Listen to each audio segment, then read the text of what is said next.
Hai, Assalamualaikum warahmatullahi wabarakatuh. Sahabat Lugas TV dimanapun Anda berada, jangan lupa dukung channel kami Lugas TV dengan cara like, comment, share, and subscribe. Oke, Assalamualaikum warahmatullahi wabarakatuh. Selamat malam, sahabat Lugas TV dimanapun saat ini berada. Kali ini acara kita podcast Libas Lintas Bincang-Bincang bersama Badia Sinaga. Kali ini tamu kita Abang Heru Sanjaya. Beliau adalah Kepala Kelurahan Kota Sari, Kecamatan Grogol, Kota Cilegon. Kita mau tanya-tanya sejauh apa program yang ada di wilayah Kelurahan Kota Sari.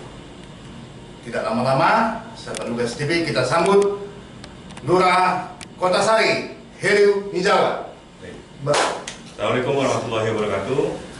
Salam C, Cinta Cilegon, Cilegon cerdas. Selamat malam Bang Sinaga. Suatu kehormatan nih bisa bincang langsung dengan Bang Naga ya. Sebelumnya saya sudah pernah ketemu ya. Siap, Bang. Waktu di Kelurahan Mekarsari ya. Dan sekarang ketemu lagi nih, silaturahmi lagi. Posisi saya sudah di Kota Sari ya. Sari-sarinya masih ada. Ya, mudah-mudahan di pandemi ini kita semua selalu diberikan kesehatan ya, kekuatan oleh Allah Subhanahu wa taala. Amin ya rabbal alamin. Dan boleh saya menyapa warga saya ini? Siap. Baik. Warga tercinta ya Kelurahan Kota Sari, di sini apa sini? Lihat ya. Dua-duanya itu, ini juga apa-apa.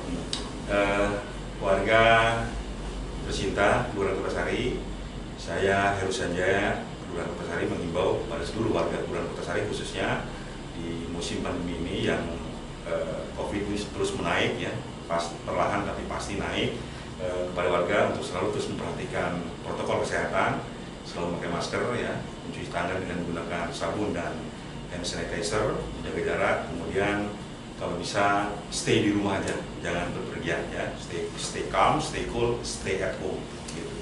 Mudah-mudahan warga tercinta saya selalu diberikan kesehatan juga Bang, kekuatan selama pandemi ini, dan yang lagi kena musibah ya, diberi cobaan, mudah-mudahan selekas diberikan kesembuhan oleh Allah Subhanahu wa taala. Amin ya rabbal alamin. Terus Bang, apa nih yang mau saya kasih terus Bang. Luar biasa. Belum saya kasih pertanyaan sudah nyapa warganya, luar biasa. Makasih Bang. Wah, semangat Bang. Oke Bang. Kita bincang santai Bang, ya, malam hari ini Bang. Mudah-mudahan warga Abang di Kelurahan Kota Sari bisa, karena kita live ya Bang ya, bisa mengikuti ya. Ini saya Badia Sinaga libas, akan melibas Lurah Kota Sari, tapi dengan obrolan santai. Bang, sudah berapa lama Bang menjabat Lurah di Kota Sari? Saya menjabat Kelurahan Kota Sari ini 2 tahun. 2 tahun sebelumnya di Mekarsari itu 5 tahun. 2 tahun itu ya. Udah 7 tahun ya di Kelurahan Kota Sari, dan memang kondisi sosial Kelurahan Kota Sari dengan Mekarsari tentunya berbeda. Waktu di Mekarsari saya perasaan lurah paling kaya itu Pak. Iya. Ya, karena punya gunung, punya laut, punya pulau kan gitu ya. Punya pulau. Sekarang saya di Kota Sari Bang, perasaan lebih kaya saya Bang. Karena saya komisaris ekonomi dari 20 perusahaan ya. Ya rakyat ya. Itu banyak vendor Pusko, KPFA, atau Pusko Family Association. Jadi saya menjabat Lurah Kota Sari itu sudah 2 tahun Pak.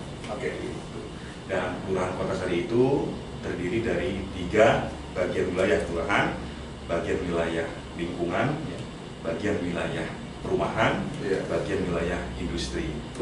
Bagian wilayah perumahan dan lingkungan itu luasnya lebih banyak luas bagian wilayah perumahan, karena wilayah perumahan terdiri dari 5 RW, bagian lingkungan itu cuma 2 RW. Jadi perumahan itu ada 5 RW. Memang iya, Kota Sari itu memang perumahan yang sangat besar. Ya, namanya juga kota ya, Kota Sari. Oke Bang, di bincang kita mungkin kalau di pertanyaan saya mungkin seputar program Bang.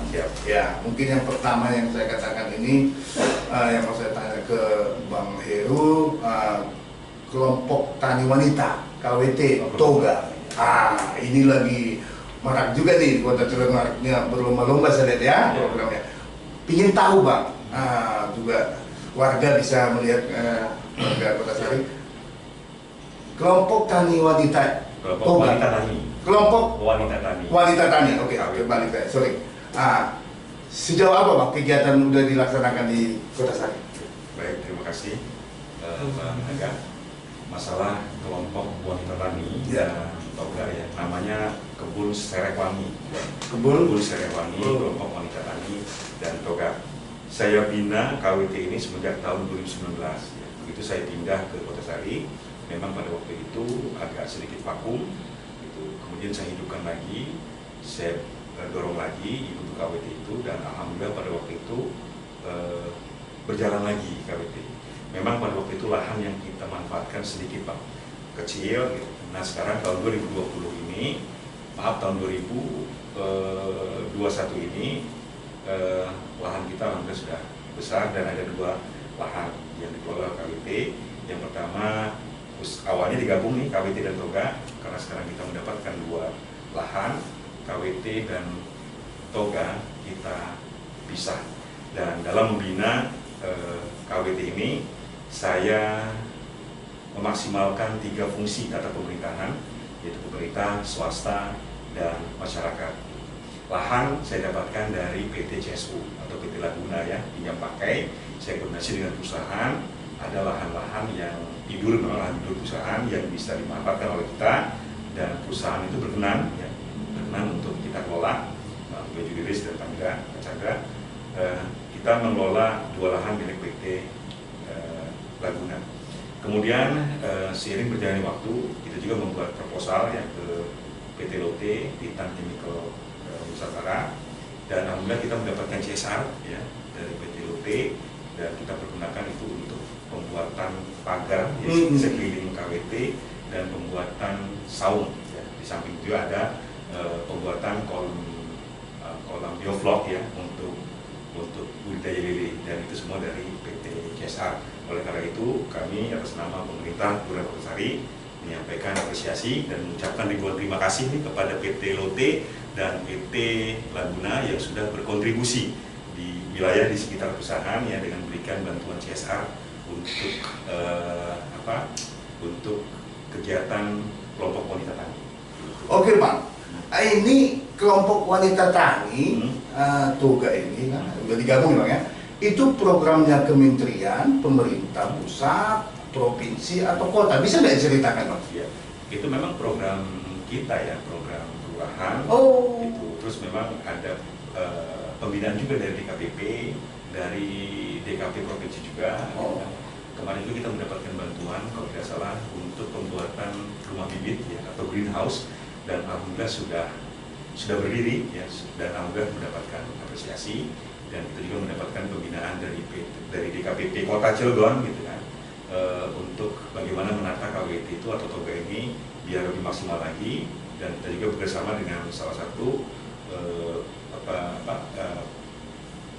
binaan DKPP untuk membuat hidroponik ya, sudah ada semua. Sudah tinggal bagaimana kita mengembangkan, bagaimana saya memotivasi para pengurus KWT ini untuk terus semangat ya. Makanya kemarin begitu ada kegiatan perlombaan KWT, saya sampaikan bahwa kita tidak mengejar juara ya. Kalau misalnya kita mendapatkan juara itu bonus sajalah ya, juara tidak juara pembinaan terus berlanjut ya, terus semangat KWT saya ini. Oke, Bang, saya menarik nih Bang. Artinya program ini berjalan di dalam pandemi COVID-19. Bagaimana upaya Bang Heru dengan kawan-kawan kepada pengurus KWT ini supaya ini terlaksana gitu loh kan? Artinya kan ada himbauan pemerintah, jaga jarak segala macam. Seperti apa teknisnya Bang di lapangan? Jadi memang Toga ya, khususnya Toga, Taman Obat Toga ini saya padukan dengan kegiatan kelurahan tangguh.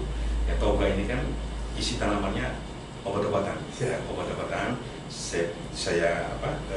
Saya gabungkan dengan kegiatan kelurahan tangguh pandemi. Salah satunya adalah tangguh kesehatan. Ya, tangguh kesehatan itu dengan dengan memanfaatkan tanaman obat ini untuk menambah imun kan? Imun. Ya. Oh, Nah, iya. itu teknis pelaksanaannya kemarin ketua dan PKK itu membuat jadwal untuk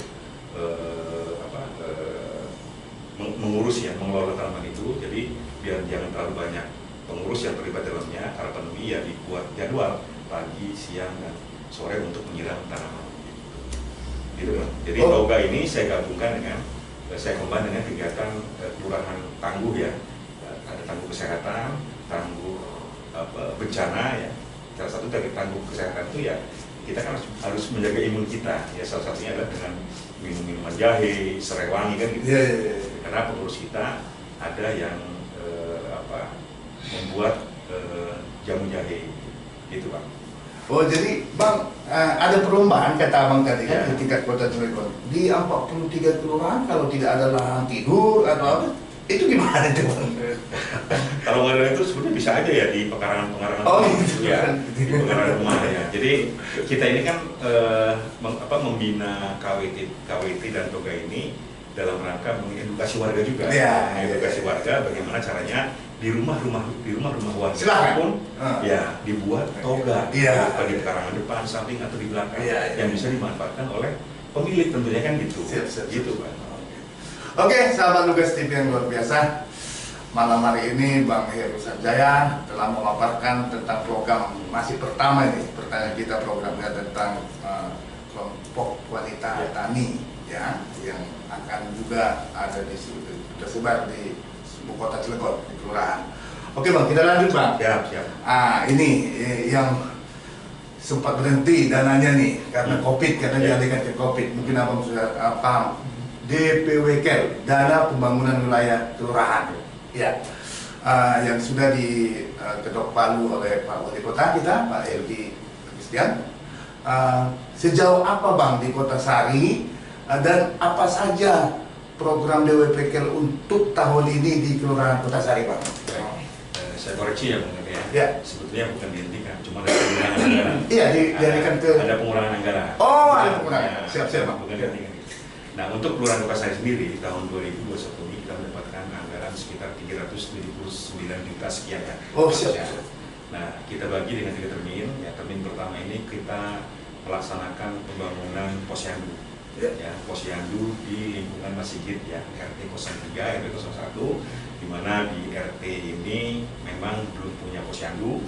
Posyandu masih menumpang di bangunan ex Babin Kaptimas dan Babinsa.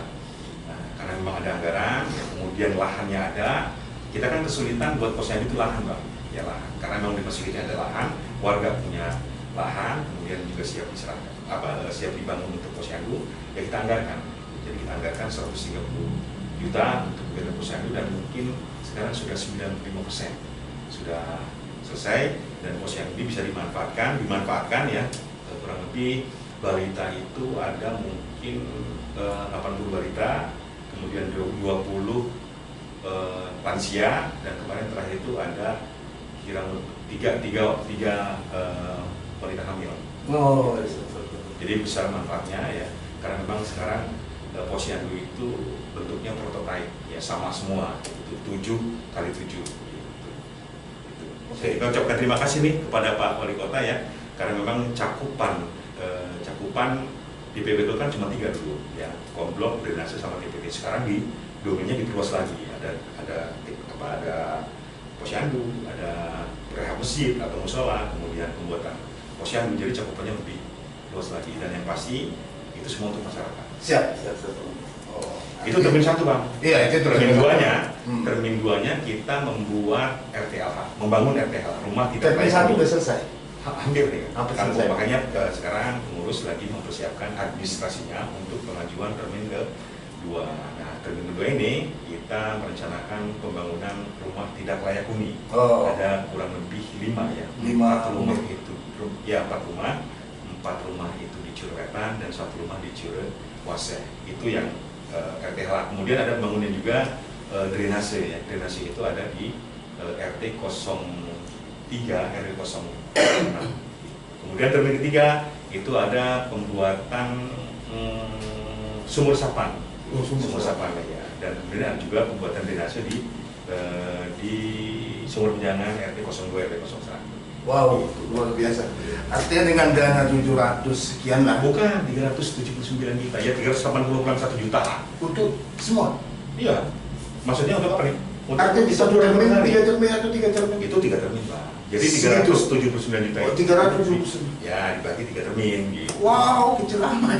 Ya, karena apa kecil, Bang? Gitu. Sampaikan juga nih. Ya. Saya waktu di Mekarsari ini flashback Ya. saya itu hampir 700 juta.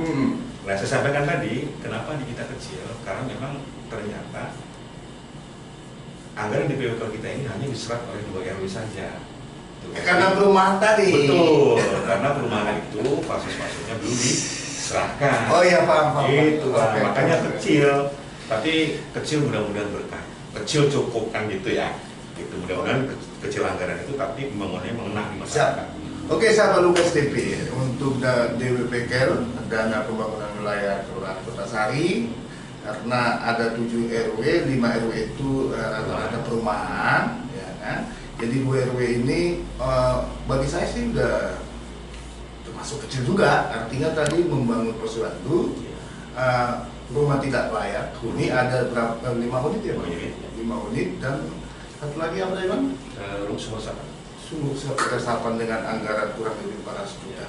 Oh, mudah-mudahan bisa terlaksana, Bang. Pembangunannya semua tidak ada halangan. Oke, Bang. Ya. Boleh, Bang, di kopi, Bang. Oh, Ini iya. kopi kita ini kopi Jawara, Bang. Ya. Pembuat asli orang Cilegon, Bang. Boleh diminum? Siapa yang buatnya? Mame Yayu Uyat. Saya kurang bisa. Mame gitu aja. Mame. Kalau di Mungkin kita, apa? kalau di kita uyat itu ya, uyat itu bahan pembuat makanan yang rasanya asin. Oh, patut kalau saya salah. Itu Pak Uyah ya? Oh, Uyah. itu Pak Uyah ya. Oh, Bang Naga percaya aja nih. Kita nilai, Bang. Oke, Bang. siap. Oke, Bang, kita lanjut, Bang. Ya. Tadi sudah kita bicara tentang kelompok wanita tani DWPKL.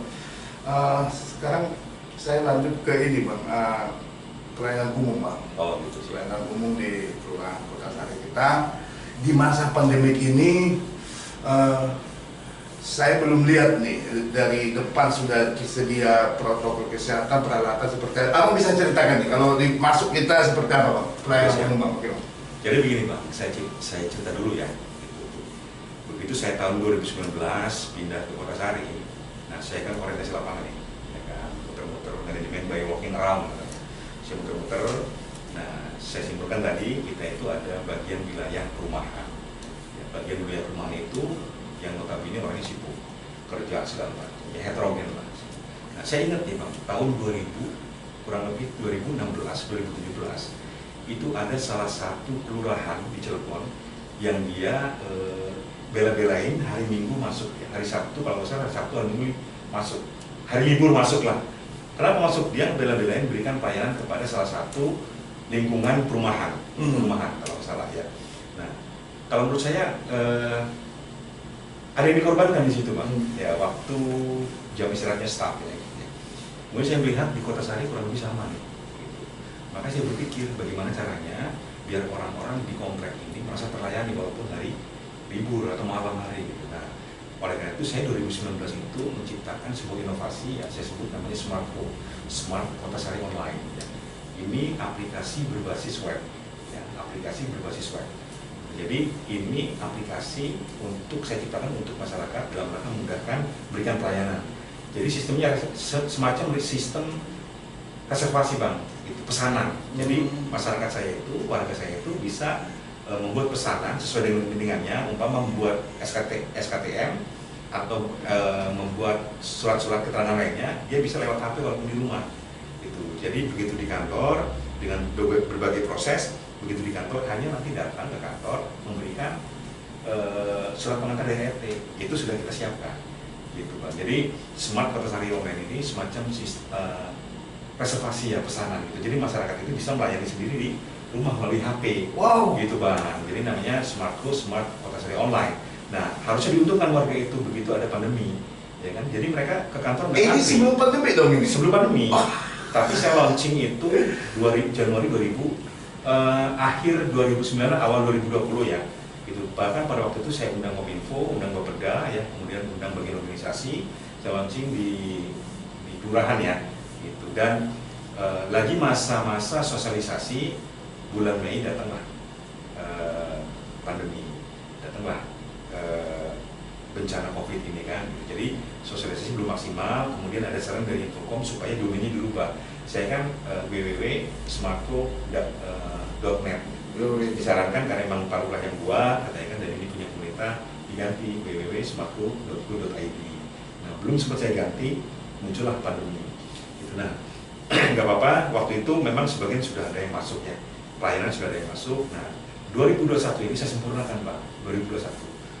Sebetulnya rahasia dulu Bapak Ibu warga Kotasari, ya saya lagi membuat inovasi juga. Ini aplikasi berbasis Android itu 2021 ini, tapi launchingnya masih saya rahasiakan ya.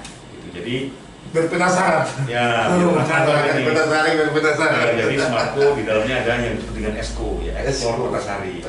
Jadi warga masyarakat bisa melihat seluruh kegiatan Kotasari. Kemudian yang tadi Smartco itu saya injek di dalam aplikasi yang baru ini. Gitu. Artinya nanti ada aplikasi baru nanti, kejutan ya? Kalau yang pertama itu berbasis web ya, yang ini berbasis Android. Jadi seluruh warga saya, Kelurahan Kotasari bisa menginstal aplikasi ini di Play Store nanti. Nah, untuk sistem registrasi, sistem login dengan menggunakan NIK, ya, nomor induk kependudukan warga Kelurahan Kotasari. Gitu, Pak. Kalau abang nggak punya, tetap bisa mengakses, tapi nggak bisa masuk ke pelayanan gitu Pak. Hanya bisa melihat informasi-informasi aja, apa nih kegiatan Kotasari.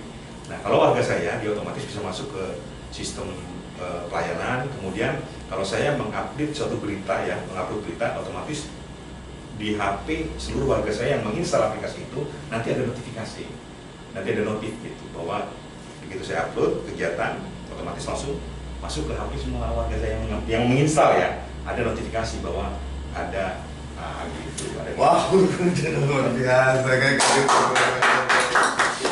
Jadi Bang, yang sistem WhatsApp tadi ya, yang sejauh apa respon masyarakat Bang sebelum ada pandemi itu Bang? Cukup antusias, bahkan mereka mengundang saya itu pada malam hari ya, ingin dijelaskan, ingin disimulasikan, gitu, ingin dipraktekkan, gitu. Alhamdulillah Bang. Pada waktu itu sudah banyak yang masuk, lumayan lah ya pesanan ke kita itu, yang masuk di registrasi kita itu, tapi karena ada pandemi ya, kita juga stop, gitu. Jadi warga juga karena masih belum ada yang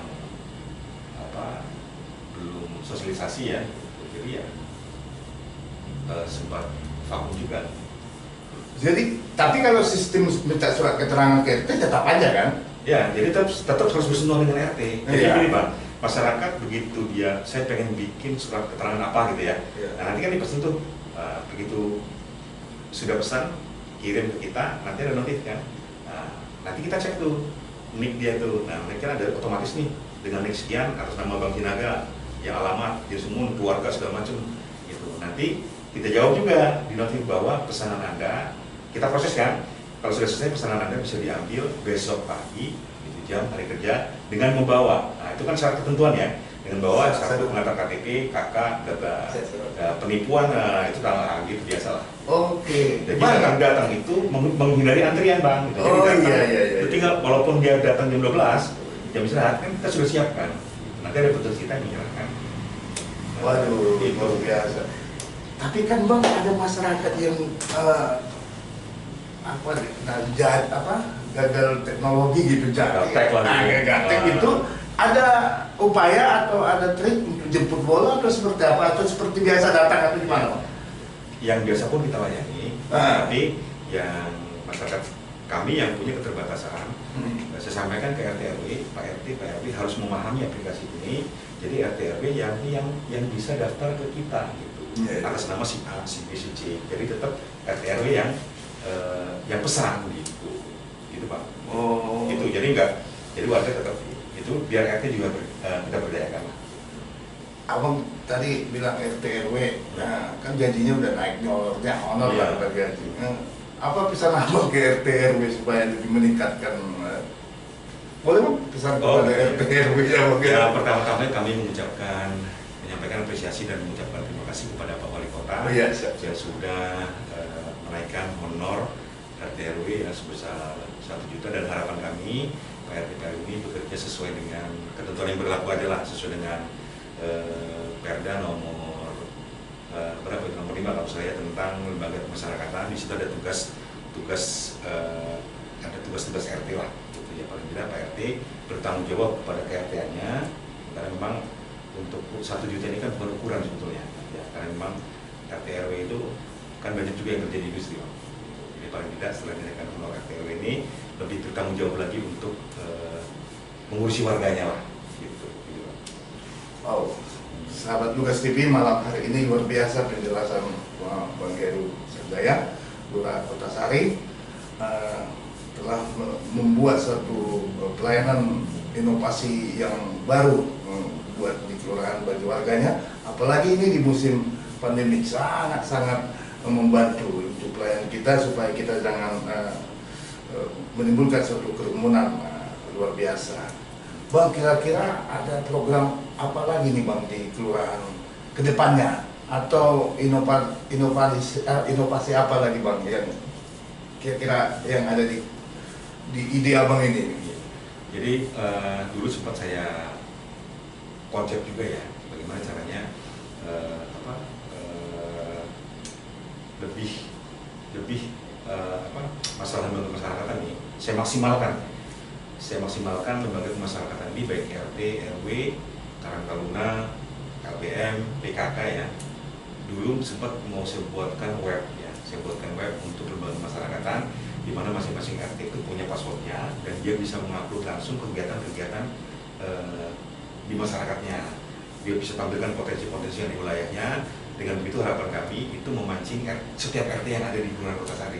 Jadi masing-masing RT terpacu tuh, ya, melihat RT sebelah, gitu kan, melihat RT sebelah, gitu kan. Makanya saya buatkan website untuk mengeksplor kegiatan kewilayahan dimasukkan ke web gitu. Nanti web itu saya combine, saya masukkan ke web kelurahan gitu. Tapi web kelurahan sampai saat ini masih belum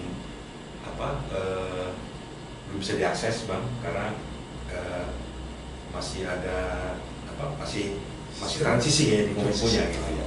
Itu ada peralihan apalah saya lupa gitu kan. Jadi di kominfonya memang belum bisa diakses untuk web kelurahan ya. Tahun 2019-2020 masih bisa diakses. Itu Pak.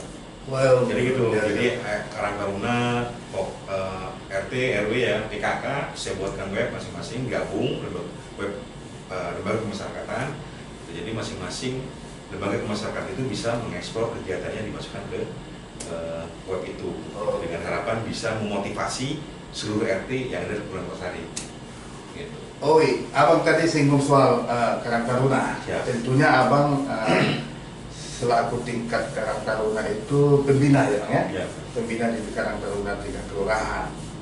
Hubungan Abang selaku Lurah Kota Sari dengan Karang Taruna dan juga ormas lain seperti KMP atau ormas lain itu sejauh apa hubungan sampai saat ini, Bang?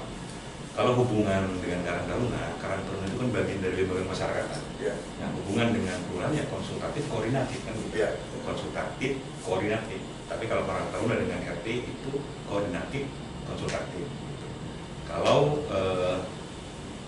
Karang Taruna dengan stakeholder yang lain di luar lembaga masyarakat itu kemitraan.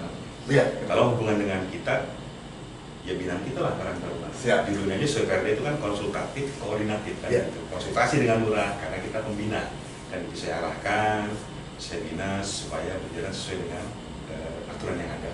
Termasuk kan dikata Abang tadi kan di Kelurahan Kota Sari ada 21 perusahaan, Bang, ya? Ya kurang lebih ada 20 berapa lah. Ya, jadi artinya kan pembinaan terkait mungkin tenaga kerja atau apa berjalan baik nggak, Pak?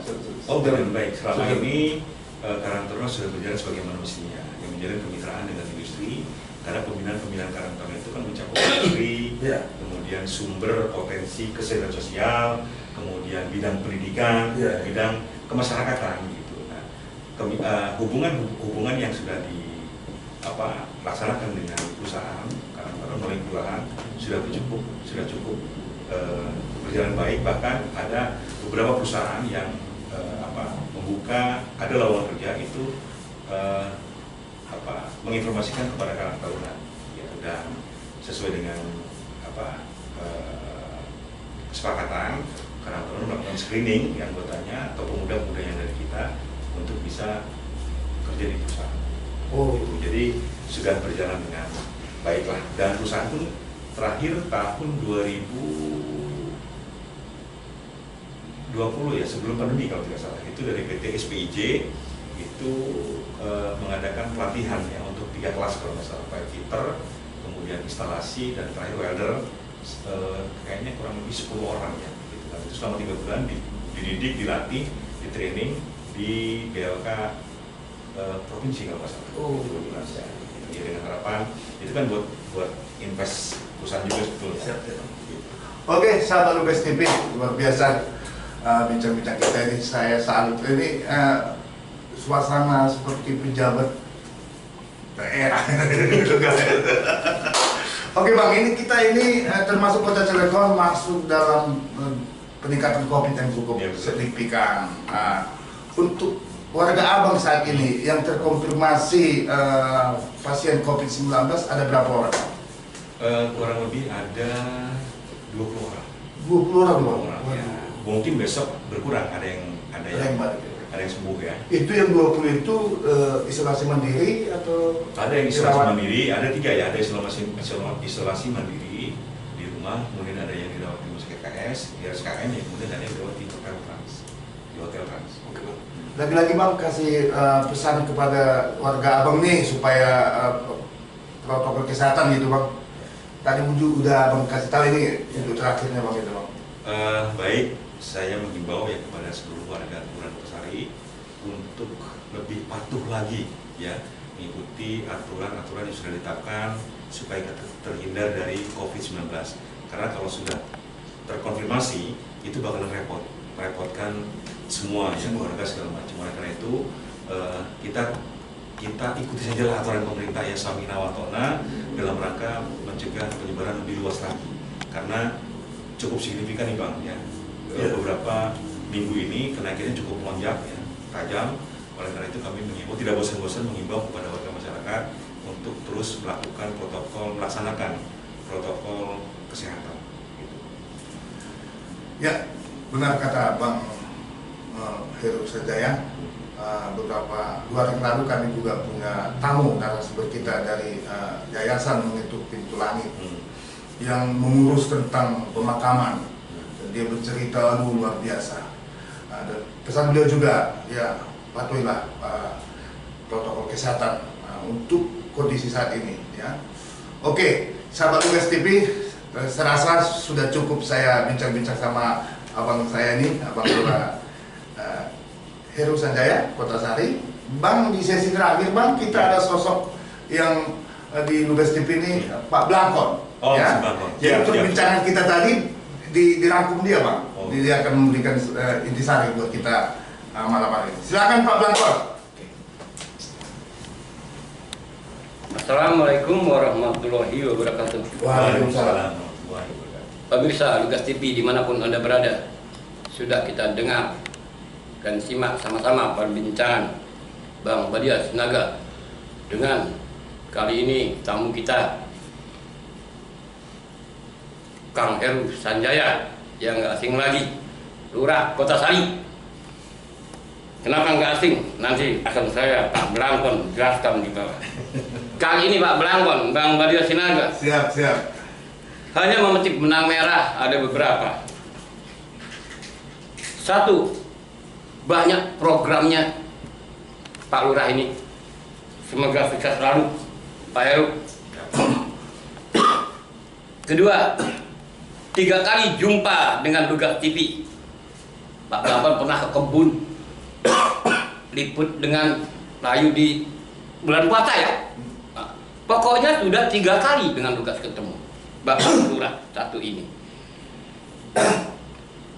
Ketiga, sangat mudah, garis miring, tidak demam media. Nah ini Bang, jadi Pak Lurah satu ini tidak demam media. Kadang-kadang ada pejabat kita undang mungkin sibuk, cancel. Belum ada Bapak Lurah ini cepat, makanya sampai 3 kali. Artinya kesimpulan Pak Blangkon tidak demam media. Nah di sini ya, mudah-mudahan menjadi menginspirasi buat pejabat lainnya. Ini Bang Badia. Dan yang terakhir, Lurah pertama kali podcast di Lugas TV. Sampai jumpa di season Wow. Terima kasih Pak Blakon. Bang Heru, dari kita Lugas TV ada kenang-kenangan. Semoga berkenan menerimanya Bang. Oke, sebuah lagu dari Noah ya dengan judul Separuh Aku saya persembahkan untuk seluruh warga Kelurahan Kota Sari tercinta. Ya, khusus malam ini buat warga Kota